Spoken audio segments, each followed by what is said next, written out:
Hello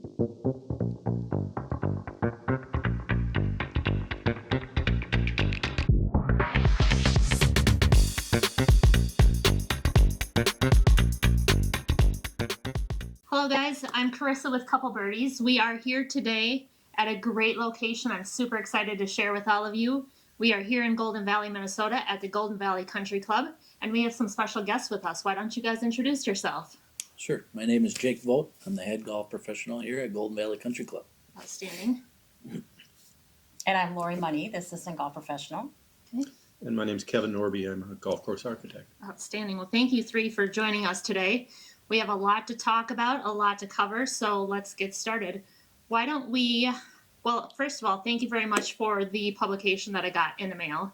It tells about some rich history. Let's get started and tell some of our viewers kind of about the history of Golden Valley Country Club and where you guys have gone and kind of where you're headed in the future. Mm-hmm. I can start with that. Okay.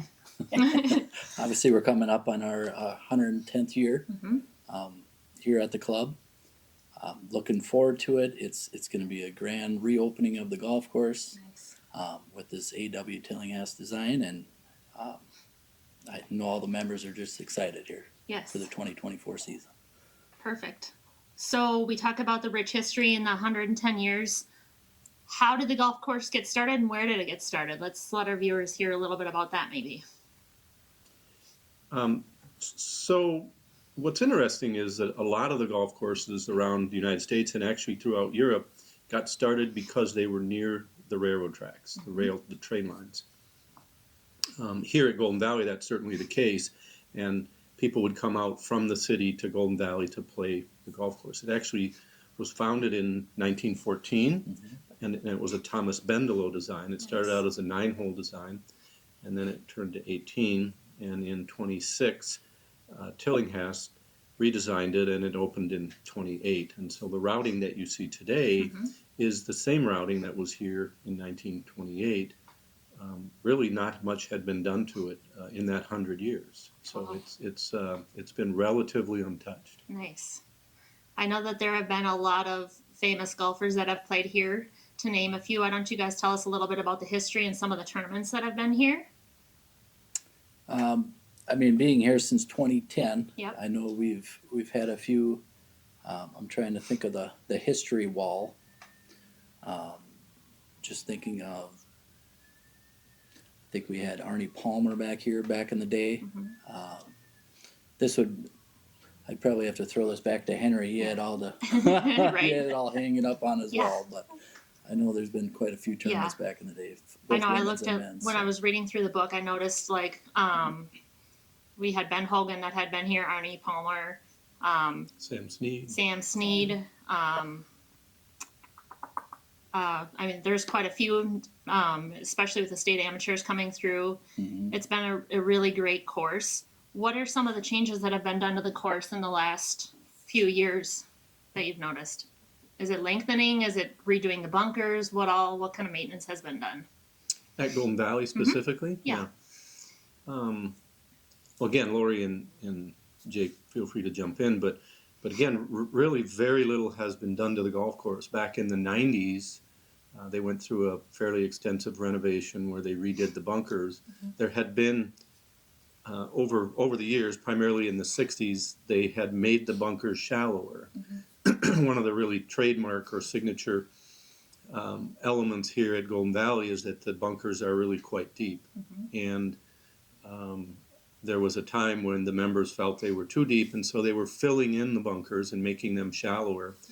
And in I think it was 89, the club embarked on a renovation to actually bring those bunkers back to their original floors, and so their original depths. And that's really where they are today. Nice. We embarked on this renovation. We really started this in 2019 with kind of a renovation plan and started talking about bringing those bunkers back to enhance more of their natural or their historic character, their golden age character. And so that work was actually done in 21, and then this most recent phase where they shut the course down in 23 that was completed just recently. Nice. I've heard a lot about the golf course being shut down, everything like that. Let's go back a little bit to COVID, post-COVID, prior to COVID. How much did that affect the course, and obviously the memberships going up and down? So we went from doing 22 to 24,000 rounds a year to doing 28,000 rounds a year Yeah. during COVID, where it was tough to get a tee time. It was everybody was out here. Right. Great to see, but we've now starting to come back down a little bit, where we'll do 26,000 a year. Like to see that still at 24 again, Yep. to where you can come out just like we had our Saturday afternoons. You could come out with your family and just jump on the course. Which is ideal. So- I know being a golfer, a lot of people don't realize that prior to 2019, you were able to, on a Sunday, hey, I'm just leaving somewhere. I'm going to go out and play a quick round of golf. Now it's, hey, I've got to make a tee time a week in advance just to get that round out there, things like that. It's tough being an everyday golfer or being someone that can only play in the weekends, trying to get those and schedule ahead. Right, and that's why our members here at a private club is Yeah. so they can do that again. Yep. Because you can't do it at a public course anymore. So Why don't you tell our viewers a little bit about your facility, kind of your clubhouse, some of the changes that have happened there, and then what amenities you have for some of the people when they are a private member, what they get to do. you want to start, or I can? I mean, when you come here to Golden Valley, you have everything from tennis, the pool, a full driving range. You have your nice outside facilities here out in the patio, nice little putting green. You do have 3 simulators here, 3 TrackMans that Nice. are up year round. What else did I forget? I know with pickleball, pickleball, and yeah. everything else that's The now big up thing and these coming. days, right? Yeah, exactly. So it stays busy between junior programs, women programs, different, not really leagues we have, but we have, different day, men's day, women's day, Yeah. stuff like that. We have a lot So, of social events as well. social events, yeah. A lot of different organizations and charity events, I'm sure, come out here We too. I do. know I've played in a couple myself out here. Yep, definitely on Mondays, yeah. So, let's say there's a beginner golfer, as a golf pro, assistant golf pro, or an architect, what do you tell those people when they're first starting off? How do they get into the game? Do they jump in and try to play right away? Do you tell them to work on their chipping and putting first? Kind of what do you guys think is We important? get them out on the range first. Yes. Hit balls. We have a lot of programs with Yeah. our teachers here. Yep. We have a family tees Nice. where we tee off from the 150 markers on most of the holes. I think it's just getting to know we have a teaching professional, we have a bunch of other PGA professionals here that do lessons, playing lessons. Us as golf professionals, we go out and play with some of the beginners Nice. just so they get to know the course and kind of the culture of the club, and I mean, and to keep up Yeah. with the group in front of you. I think that's So- that's one of the big things. I mean, Basically.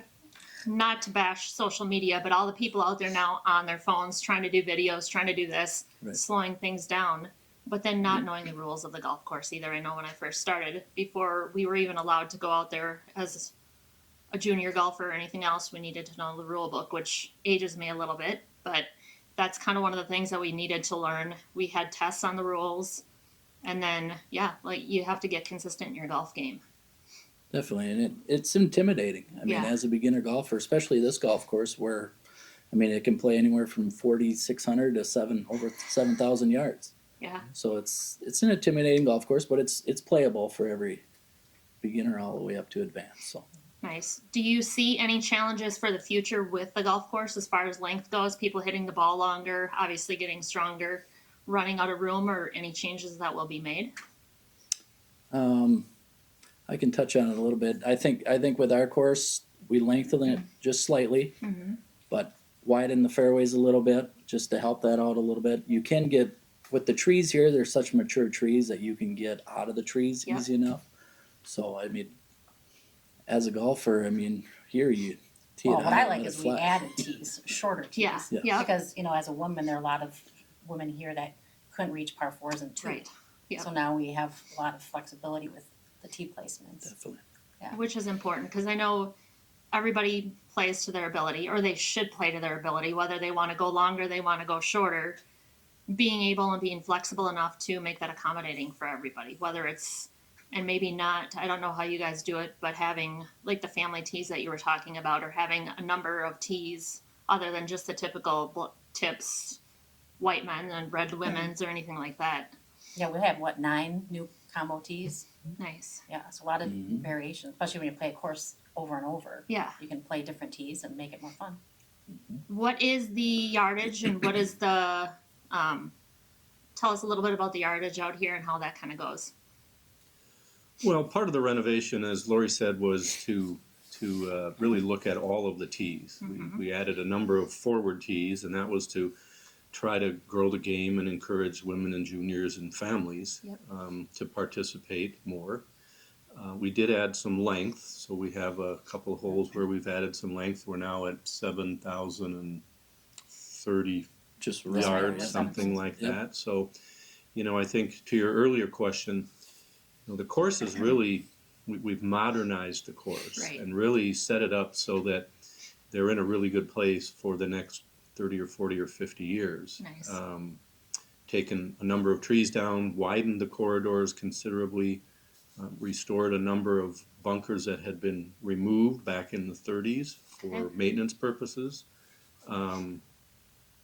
Really preserved the challenge in the course. Yep. So, a good single digit or scratch golfer can come out here and I think they're going to feel challenged. There's going to be plenty of width, Yep. but the bunkers are now positioned where they're going to challenge that better golfer, that longer hitter. The greens are still, I would say, at times scary out here. They've Yep. got a lot of slope. I'm not sure that golfers in the Twin Cities have seen greens like this before. Right. In the Twin Cities. And I think that's a good thing. They're very playable. We have lots of pin positions now. But you better be paying attention. Right. Because it won't be unheard of to putt off the green if you're not paying attention. Right? Yeah, I agree. So, Yeah. so I think we've really put the club in a good place here and modernized the course, again, set them up for success for the next number of decades. For the part-time that the golf course was closed, what did you guys do for the members? Did you join up or team up with other golf courses to let them use their facilities? How did all that work? We definitely did. We call it reciprocal. Yeah. Yep. So we reached out to the private clubs in the area, knowing that we've helped them out in the past. So they were more than generous to help our members, and Nice. they were able to play throughout the summer. So So this will be the first year that it will be back open, correct? Coming up in since the 2024, overseeding, yep. Yep. So they'll be excited. I think what a lot of viewers don't understand, and maybe you guys can touch on it, is tell the members why the golf course was closed, and a little bit about what it does and what it leads to in the future. I think Kevin can touch on that with the Yeah. grass. And Well, the renovation really started again last year with the bunkers and sort of preparing for that in 2021. In June of this year, 2023, we closed the course, and that was to allow the contractor to come in and completely reconstruct the green. We regrassed greens, tees, fairways. We rebuilt bunkers. As I said, we've added some bunkers that weren't here previously. Actually reinstated some bunkers that had been previously removed. We enlarged a pond. We fixed some cart paths. And so in order to allow the contractor to really do that work quickly, we closed the course in June, and we need about 18 weeks Yep. for the grass to become mature. And so our target date was middle of August to have everything seeded. And with the weather we had this year, we're really in a good place. The course will be more resilient in the future. It will Yep. take less water, less chemical inputs, less fertilizer. We won't have to cover the greens anymore, so we've reduced the maintenance considerably. We've made the bunkers more playable, more accessible, more maintainable. And so all of that, we were able to do by closing the course down Yep. and getting the contractor in here and then getting them out of here so David Phillips, the superintendent, and his staff could get this ready to reopen in the spring. Outstanding. It's good to hear. And a lot of our viewers don't understand what goes into a golf course when it closes for the winter, when you're talking about covering the greens versus not covering the greens. Maybe touch on that a little bit as far as Yeah. maintenance and what that looks like. Well, I've done it myself before. We had a few years back covering the greens. Yeah. It's a good week process to, with the 2 covers that we did put on Yep. on these greens. But it's amazing how they get all that work done. Yeah. So one of the challenges that Golden Valley Country Club has had over the years is that they've got a grass on their greens and fairways that has been here for 100 years. It's not particularly hardy. It's subject to, winter damage due to frost and ice and freezing and drying out and being too hot in the summer. And so these new grasses, again, are much more resilient. And again, because of that, we don't need to cover the greens anymore. Those grasses are much hardier. And so those covers are, I think here at Golden Valley, as Jake said, they used 2 different covers. They used a synthetic cover and they used a wood fiber cover. And even with that, they would still end up with some winter damage. So those days are gone. Nice. And I think the course will be better for it throughout the summer months. So. Do you find without the covering that the course can stay open longer, or is it still the same process as far as longevity? I mean, you don't want the wear and tear. People don't understand that just because there's not snow on the ground right now doesn't mean that the course is playable with all the frost, with all the maintenance and everything that goes into getting the course ready for when it does snow. Yeah, that the covers don't really dictate or have any bearing on when the course will close or when it will open necessarily. It's really just a maintenance process that they have to go through or used to have to go through. So nice. Let's take a step back and talk to each of you kind of about the process and how you got to where you are today, being an assistant pro, a pro, and architect, and kind of the steps that you guys took. Well, Lori, you have a great career. I know you do. Yeah, no, So- well, I've been a PGA member for over 30 years. Okay. Been lucky to work at some nice places in California and Las Vegas, but Minnesota's my home now. I've been here for almost 25 years. How did you get started in the PGA realm? Have you always played golf, or is this something that you kind of went through college, or what? Yeah, no, I played golf since I was 7. Yep. That's kind of my love for the game. Right. Started back then and got into business right away after actually high school. Yep. And turned pro. Tried the mini tours, but that didn't work out so well. But Yeah. I loved working in the business. Maybe tell our viewers before we go on to the next. A little bit about the player's ability test, how it was back then, some of the tours, and how they focused and changed your game, and what they used to be versus what they are now. Well, yeah, back then I had to play from the men's tees. Yep. And, shoot a target score, and I think mine was 160 Yep. for 36 holes. But now, they've kind of opened up the game to, I guess with the player's ability test, I don't even know what the target score is anymore. It's gotten easier. It's gotten Yeah. easier. You can, only play 18 holes and then play again. Where it used to be 36 holes in one In day one and have day. to shoot like a 160 or 155, whatever Correct. it may be. Yep. Perfect. I can go next. Okay. I've been in the golf business for over 20 years now, just being an assistant at different clubs down in Texas, back here in Minnesota, and just came here to Golden Valley in 2010. That's when I became a PGA member, Nice. and just kind of fell in love with the game. Obviously, I've been playing golf like Lori since I was 5, but fell in love with the game and the business part of it. Especially here with the opportunity of owning merchandise here at Golden Valley too. So Which helps the year round kind of ebb and flow a little bit too, having the Right. merchandise, being able to sell that year round and yeah, market your season never ends No. when you have that. Right. So definitely. Well, I got into the golf business in 1989. I actually, I didn't grow up playing golf. Actually had never played golf until my senior year of college. But in 1989, I met a gentleman named Don Herford, who was a golf course architect here in Edina, Minnesota. Did a lot of work around the country. Anyhow, he was looking for some help. He had actually just had a heart attack, and he asked if I could help him. So we became friends, eventually became business partners. We formed a company called Herford and Norby Golf Course Architects. Don passed away in 2011. In 2020, I changed the name of the company to Norby Golf Design, and today we're still a small company. I have a gentleman named John Schmenk, who very experienced golf course architect, who works with me, and we work really all over the country. We've got projects right now in Louisiana, California, Iowa, but it's always nice to do projects close to home where you can be Yeah. on top of it every day. So That's what I was going to ask. I was going to ask where your other courses are, but obviously you just told us all that. So, with the golf course architecture and your past being in, do you play a lot of golf? I try. Try? My wife thinks I play too much, Yeah. but I try to get out a couple times a week. Nice. Sometimes I don't make that, but yeah, I work pretty hard at my game. So That's important. It's one of those things that you don't want your working career to take away from your passion.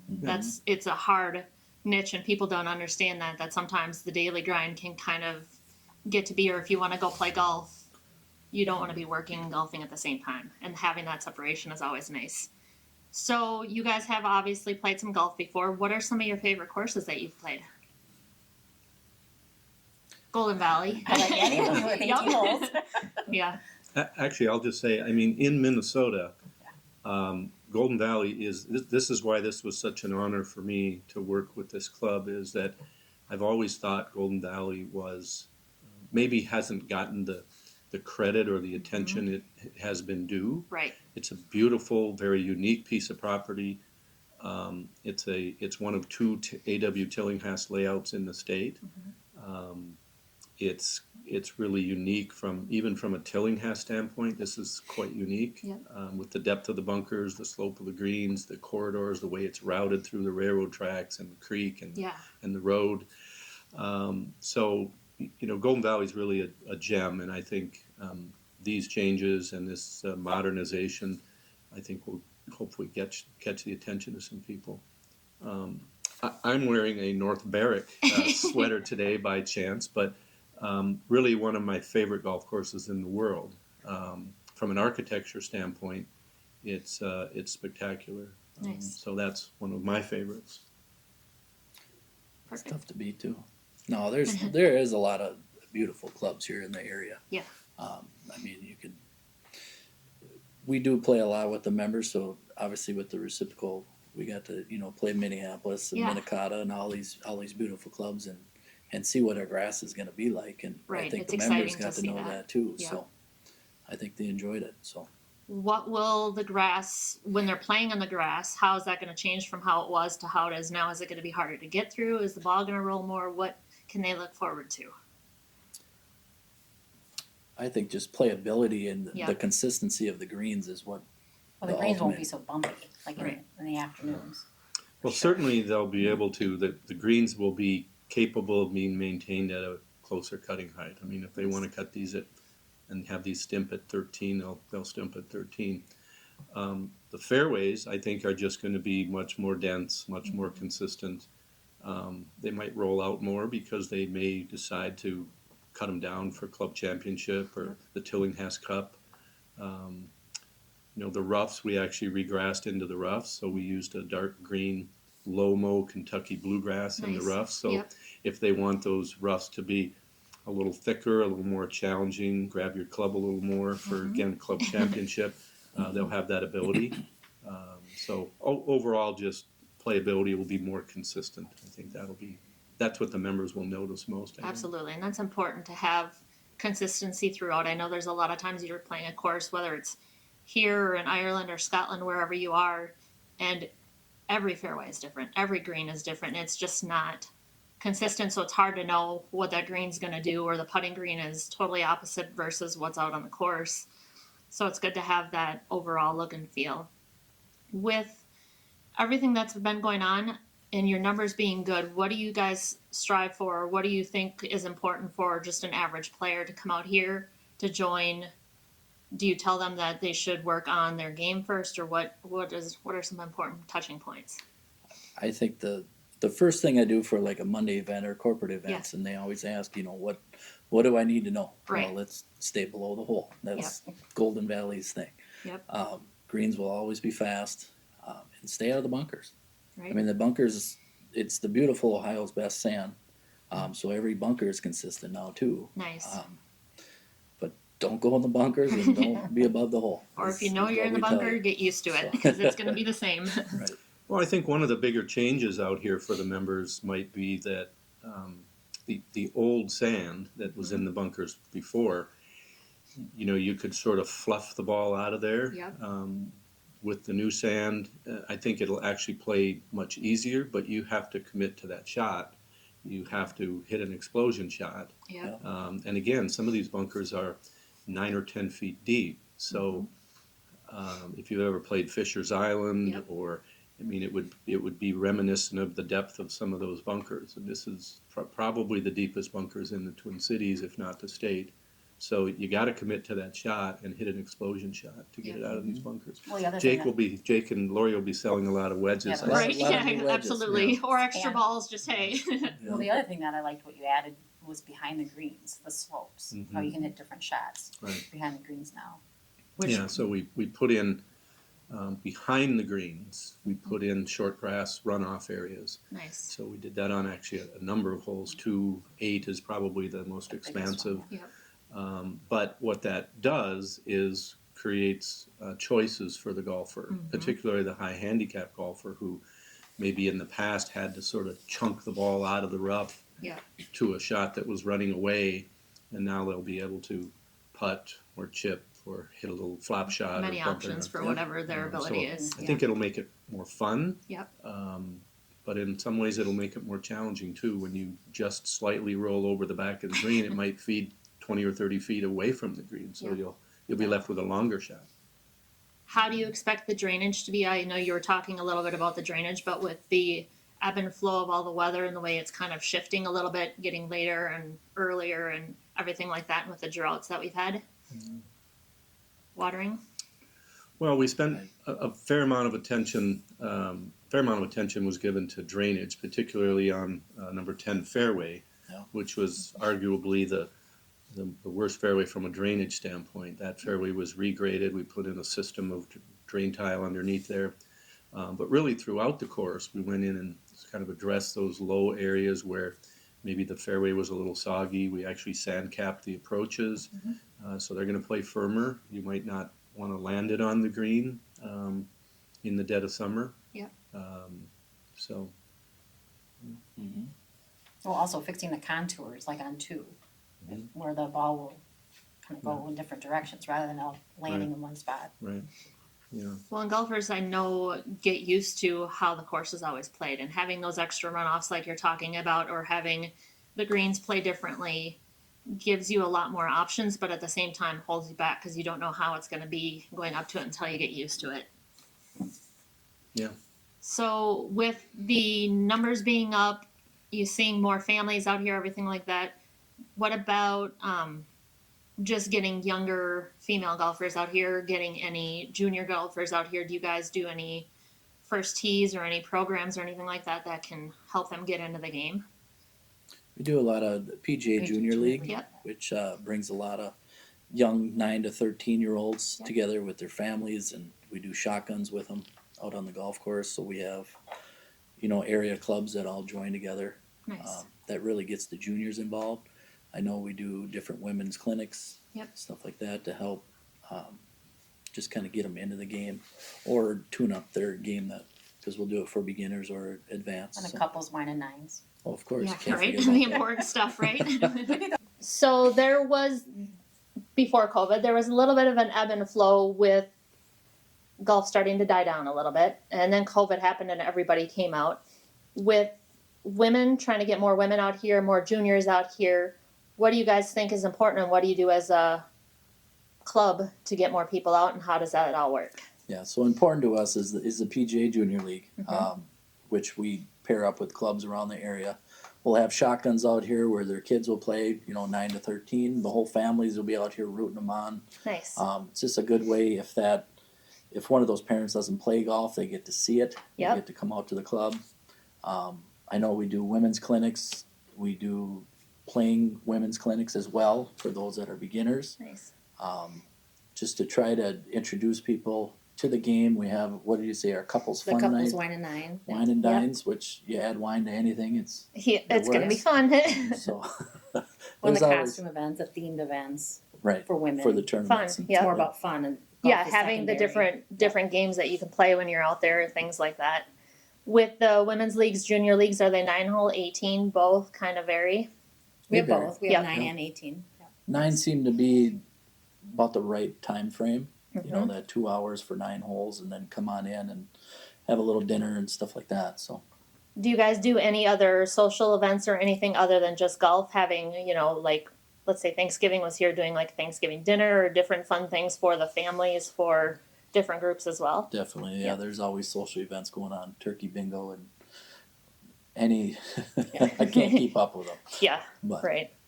So I know you guys had the course closed for a while, and kind of getting back to that subject, we talked about the members and how sometimes members get stuck on the course the way it used to be, or wanting the rich history. With the changes that are made, how did those, or what have you heard from the members as far as the new changes?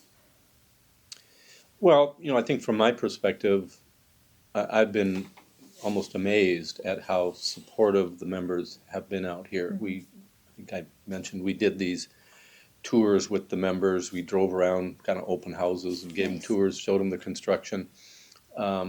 Overwhelmingly, I would say people are pleased. I didn't hear anybody say, why did you change that, or how Yeah. come you moved that? One of the biggest changes we made here was to take the 8th green and to actually move it about 50 feet to the left. And, I actually had one member who asked what changed here. And I said, well, we moved the green. And he said, well, which way? And so the changes were fairly subtle. Yeah. We didn't do anything here that was out of character or that significantly changed the course. So I think the members will come out and they'll really like what they see. It'll feel like their course. Mm-hmm. There'll be some changes to the sand and the playability of the sand and the turf, but it's the same golf course. Nice, exciting. So for the future in the architecture world, what are you looking for, or where do you think you'll go next as far as growing and changing in courses to come? Well, at Golden Valley, we are talking about some other smaller changes. Mm-hmm. There's a few bunkers that we're still talking about adding. Yeah. One of the maybe exciting changes is that there's some talk about redoing the driving range and expanding the short game practice facility. Nice. And we've actually laid out a Himalayas putting green, which is a 30,000 square foot putting green Fun. that would be great for after your round, or maybe juniors or family events, maybe even a weekend event of some sort, maybe an open house Yeah. tournament. Nice. So yeah. So for you two that are pro and assistant pro, what do you think in the future? Do you think you'll stay here in Minnesota? Do you see yourself going somewhere else down the road? I know you talked about being from some warmer states, being that it's getting to be cold again. Do you want to go back to some of those warmer states in the wintertime? Only to visit. Yeah, right? People don't realize it gets as hot as it does in the summertime at a lot of those places. Yes. no, myself, I love Minnesota. I mean, avid snowmobiler, skier, so I like when the winter hits, and it is a sense of a reboot that you can do in the spring here. So I do enjoy that part of the golf business. And you have the merchandise to sell. Tell people a little bit about the merchandise and some of the stuff that you guys have in the pro shop and what all that entails. It's fun. I mean, we carry the high end vendors. Keep a pretty stocked pro shop throughout all the year. We have a big sale going on in December. Nice. And then it's just fun. We'll go down to Orlando in January, and you start buying for the next season. So I don't think the members know that we're buying 7-8 months in advance before it shows up here in the shop. So What do you see that will be coming, or what do you think will be coming more in the future with technology and clubs and things like that? Do you think longer, shorter? Hard to say. I always try to hit it farther, Yeah. but Right? the clubs are. I mean, they got to be getting to the max.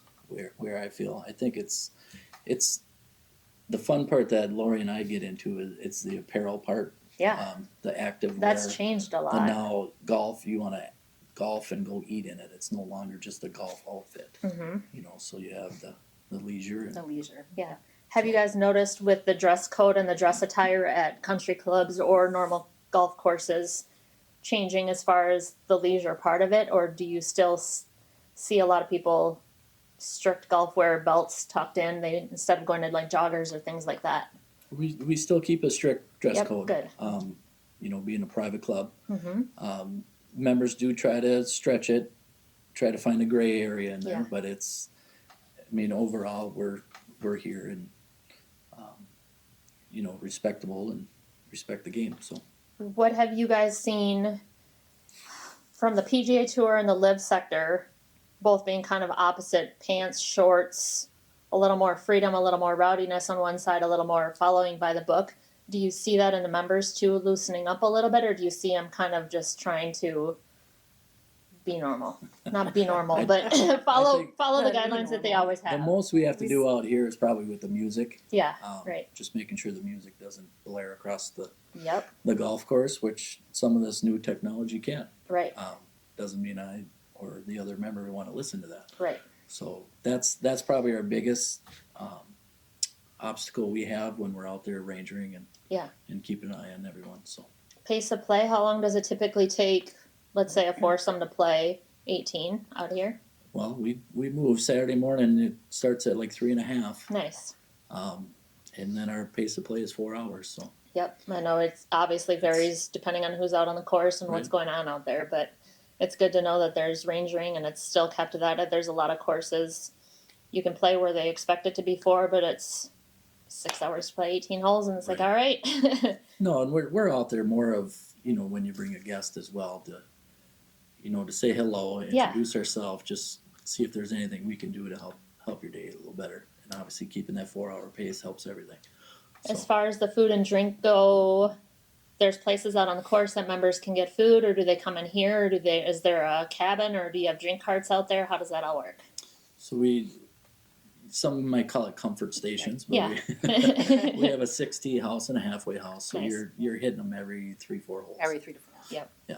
So there are Perfect. plenty of options. Yeah. Has the food and beverage industry, you guys might not know this, but has that changed a lot in the last couple of years as far as healthiness goes, or are more people still wanting like the hot dogs and the quick, easy to go foods, or are they going more into like the smoothies and the fruits and trying to eat more? It's definitely changing the way Yeah. I see it. They're thinking about their choices. Obviously, those old hot dog and kind of slows you down at the turn. Yep. So you're Oh. looking more protein and Yeah, the more protein. Yeah. Yep. Protein, bananas, peanut butter, granola bars, whatever it may be. definitely. Well, I really appreciate you guys having us out today. It was great to hear the stories where the golf course is going. There's definitely a great buzz out here as far as the golf course opening. I can't wait to see what the course is like, how it's playing, to get out here myself, play out here, and hopefully come back once it's open and hear about the memberships and how everybody's loving the course and everything like that. Love to have it. All right. Thank you.